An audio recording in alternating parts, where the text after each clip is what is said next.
Hello అండి. అంటే చాలామంది ఓపీడీలో విజిట్ అయిన వాళ్ళల్లో శ్లేషం, తెమడ గురించి చాలామంది అడుగుతూ ఉంటారండి. ఒకసారి పచ్చ రంగులో ఉంది, ఒకసారి ఎరుపులో ఉంది, ఒకసారి తెల్లగా ఉంది. ఏది ఇన్ఫెక్షను, ఏది ఇన్ఫెక్షన్ కాదు, ఎప్పుడు మందులు వేసుకోవాలి, ఎప్పుడు వద్దు అన్నది చాలామందికి కన్‌ఫ్యూజన్ ఉందండి. ఇందులో నేను మీకు వెరీ క్లియర్‌గా కొన్ని కండిషన్స్ చెప్తానండి. మీరు అది రెగ్యులర్‌గా మీరు అది చూసుకొని, మీరు ఎప్పుడు డాక్టర్‌ని విజిట్ కావాలా అన్నది మీకే అర్థమవుతుందండి. అసలు కఫ్ అన్నది అంటే దగ్గు అన్నది ఎందుకు మొదలవుతుందండి?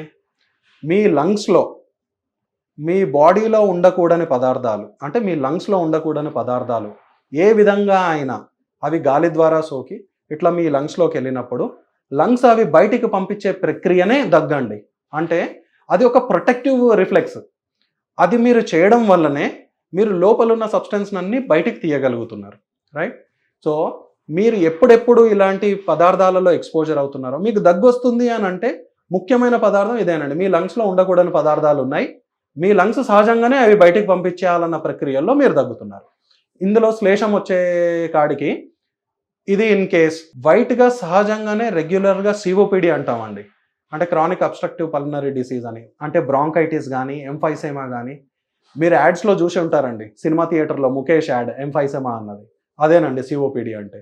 అట్లా వాళ్ళల్లో ఏంటంటే ఆల్రెడీ వాళ్ళు స్మోకింగ్ చేసి లంగ్స్‌లో ఆల్రెడీ మొత్తం డ్యామేజ్ అయ్యి రెగ్యులర్‌గా అన్నది మ్యూకస్ హైపర్ ప్రొడక్షన్ అవుతుందండి. అంటే ఆ డిసీజ్‌లో ఒక భాగంగా శ్లేషం అన్నది ఎక్కువగా ఉత్పత్తి చెందుతూ ఉంటది. అది రెగ్యులర్‌గా వాళ్ళు దగ్గి బయటికి తీస్తూ ఉంటారండి. అది అలా తీయడం వల్లనే వాళ్ళకి ఉపశమనం ఉంటుంది. అలా అది రెగ్యులర్‌గా వైట్ కలర్‌లోనే ఉంటుందండి. అది ఎప్పుడూ ఇన్ఫెక్టివ్ కాదు.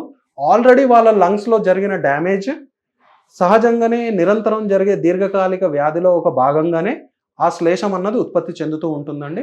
అది సహజంగా రెగ్యులర్‌గా వైట్ కలర్ గాని, నీరులాగా గూడా ఉంటుందండి.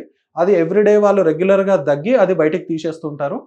ఇలాంటి టైంలో మనము యాంటీబయాటిక్స్ గాని, ఇవన్నీ ఇవ్వాల్సిన అవసరం లేదండి. అది నార్మల్ వాళ్ళకి. అదే సహజంగా ఏ దీర్ఘకాలిక వ్యాధులు లేని వాళ్ళల్లో ఫర్ ఎగ్జాంపుల్ ఇప్పుడొచ్చే రెయినీ సీజన్స్‌లోనే దగ్గు మొదలయింది, ఫీవర్ మొదలయింది, దగ్గు రంగు మారుతుంది, యెల్లో కలర్‌గా మారింది, కొందరు గ్రీన్ కలర్‌గా మారిందంటారు, కొందరు రెడ్ కలర్‌గా మారిందని చెప్తారు. ఇలా మారడం వల్ల ఇవి ఇన్ఫెక్షన్ ఉన్న లక్షణాలండి. ఇలాంటి టైంలో మీరు డాక్టర్‌ని కలవాలి.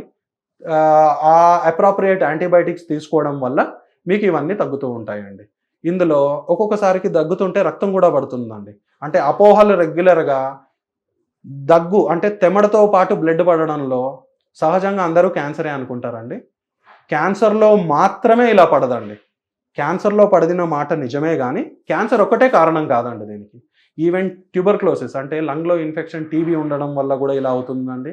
ఒక్కొక్కసారి మోస్ట్ కామన్‌గా మేము చూసేది చాలామంది గొంతులో ఏదో ఉంది, బయటికి తీయాలన్న ఒక ప్రక్రియలో వేలు పెట్టి అది బయటికి తీయాలన్న ఒక ప్రక్రియ ట్రై చేస్తారండి.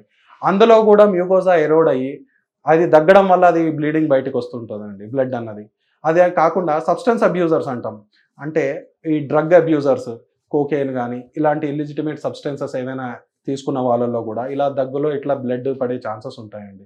అవన్నీ గాకుండా స్ట్రెప్టోకోకల్ ఇన్ఫెక్షన్స్ గాని, న్యూమోకోకల్ ఇన్ఫెక్షన్స్ ఇవి కొన్ని టైప్ ఆఫ్ బాక్టీరియాస్ అండి. ఈ ఇన్ఫెక్షన్స్ గూడా లంగ్‌లో న్యూమోనియా అయినప్పుడు కూడా మీకు తెమడతో పాటు బ్లడ్ గూడా బయటకు పడుతుందండి. సో, బ్లడ్ బయటపడిన ప్రతిసారి ఇది క్యాన్సర్ నా జీవితం ఇక్కడే అయిపోయిందనే అపోహల్లో ఉండకండండి. ఇన్ఫెక్షన్స్‌లో కూడా ఇలా జరుగుతుంటుంది. ఇలా కోకేన్ వంటి పదార్థాలు తీసుకోవడం వల్ల గూడా ఇలా జరుగుతుంటుంది. ఒక్కొక్కసారి సింపుల్ ట్రామా అంటామండి. అంటే మనం ఫింగర్ పెట్టి బయటికి తీసే ప్రక్రియల్లో కూడా అక్కడ మ్యూకోసా ఎరోడ్ అయ్యి అందులో నుంచి కూడా బ్లీడింగ్ వస్తుందండి. సో, సహజంగా. ఇవి గాకుండా కొందరికి దగ్గుతుంటే తెమడలో నల్లటి రంగుగా వస్తుంటుందండి. ఇది మోస్ట్ కామన్‌గా స్మోకర్స్‌లో చూస్తామండి మనం. అండ్ అండర్ మైనింగ్ అంటే మైనింగ్ వర్కర్స్‌లో అంటే కోల్ వర్కర్స్ గాని, ఏదైనా ఆక్యుపేషనల్ ఎక్స్‌పోజర్స్ అంటాం. పదార్థాలు ఎక్స్‌పోజర్స్ ఇలాంటి వాళ్ళల్లో కోల్ మైనర్స్‌లో గాని కామన్‌గా చూసేది.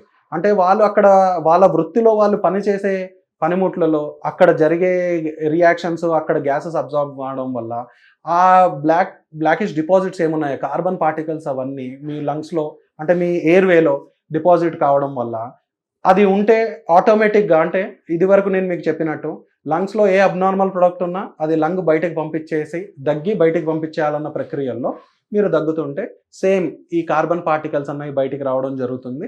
అదే బ్లాక్ రంగులో మీకు కనిపిస్తుందండి. ఇది మోస్ట్ కామన్‌గా స్మోకర్స్‌లో చూస్తుంటాము. దీర్ఘకాలికంగా ఒక బ్లడ్ అక్కడ ఉండిపోయిన చాలా రోజుల తర్వాత అలా దగ్గి బయటికి రావడం తర్వాత కూడా ఇలా బ్లాక్ కలర్లో రావడం చూస్తూ ఉంటామండి.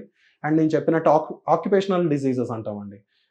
లైక్ కోల్ మైనింగ్లో కానీ సింగరేణి వర్కర్స్లో కానీ ఇలాంటి వాటిలలో ఉన్న ఆ పదార్థాల యొక్క ఎక్స్పోజర్ వల్ల కూడా ఇలా బ్లాక్ కలర్గా అంటూ తరచుగా బయటికి చూస్తూ ఉంటామండి. ఇవి సాధారణంగా మనం చూసే రంగులండి. సో ఈ విధంగా మీరు డివైడ్ చేసుకొని ఎప్పుడు డాక్టర్ని సంప్రదించుకుంటే సరిపోతుందండి. Thank you.